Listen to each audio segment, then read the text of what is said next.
श्री चंपक लता जो सखी ठाकुर रास बिहारी जी महाराज, आइए इनका दर्शन और इनका वर्णन और लीला का श्रवण करें। जय जय श्री राधे, जय श्री जय श्री।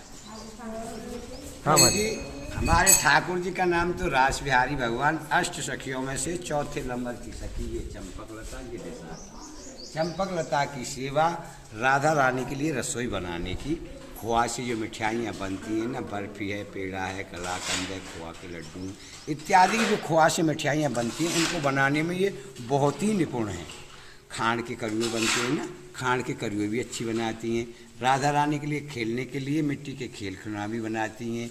पिया पीतम में आपस में मान हो जाता है ना, आपस में झगड़ा तो इनका राजीनामा भी कराती हैं। मेरी चंपक लता सखी। हाँ, हाँ। और च्यावर से जय हो, चमर से हो। च्यावर से ये तो रही सखी की सेवा। जी गुरुदेव। आपको सामने तस्वीर में बाबा जो दिख रहे हैं घमंड घमंड देवाचार्य जी, हाँ। इनका हमारी तुम्हारी तरह का जन्म नहीं है जी।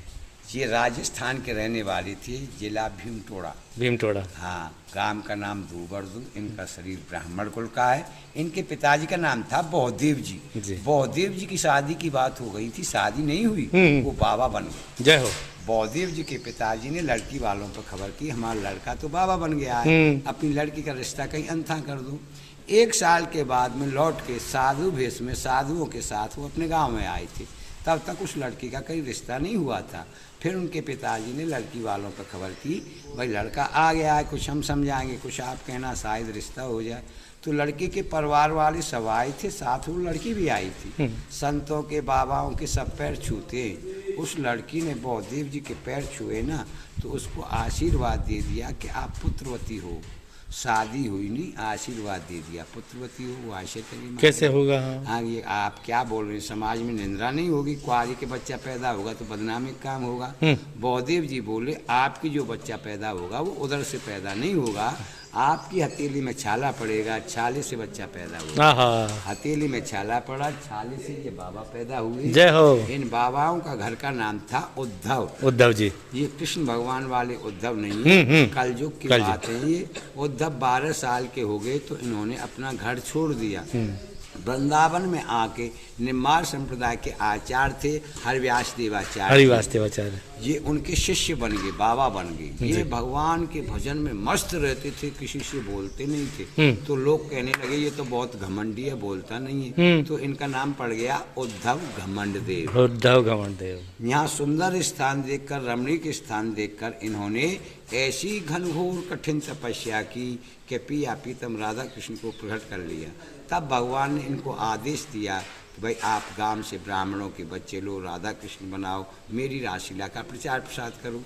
सामने देखो भगवान अपना मुकुट दे रहे हैं, बिल्कुल राधिका जी अपनी चमत्कारी दे रही हैं। इनको बच्चों के सिर पर धारण करना, धारण करते ही समझना हमें खेल रहे हैं।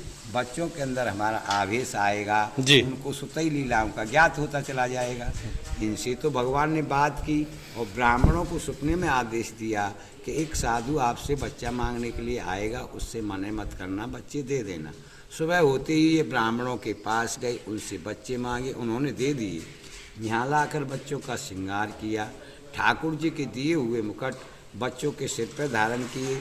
घमंड देवाचार्य जी के लिए उन्होंने रासलीला करके दिखाई। उसके बाद में वो अलोप हो गए, गायब हो गए।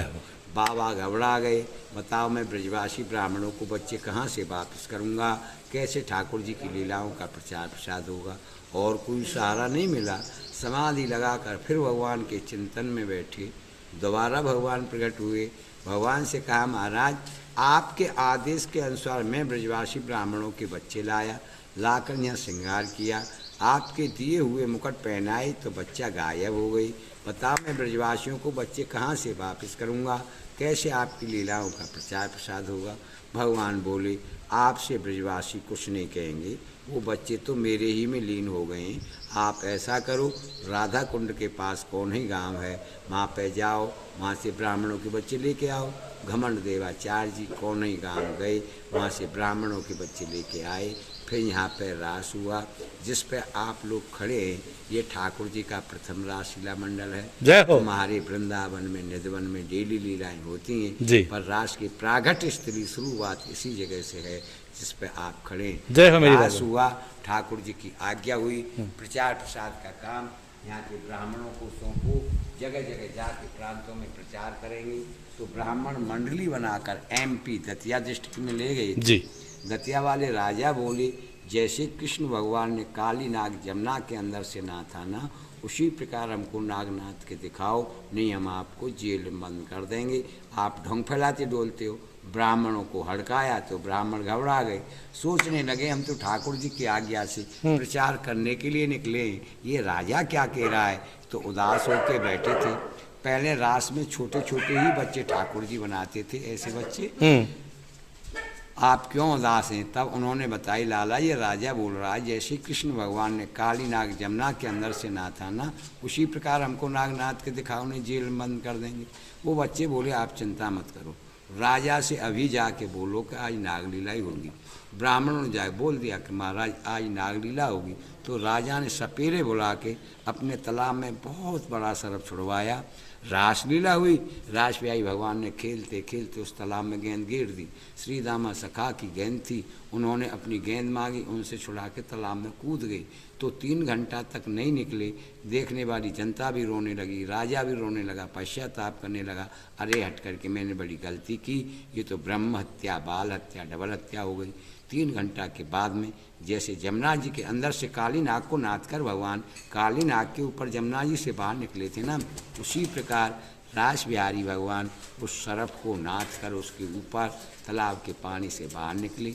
तो राजा ने खुश होकर अपने जैसे महल बन रहे थे यहाँ पे महल बनवाए और रास बिहारी भगवान के लिए 5.25 किलो का सोने का मुकुट बनवा के भेंट में दिया। जय हो।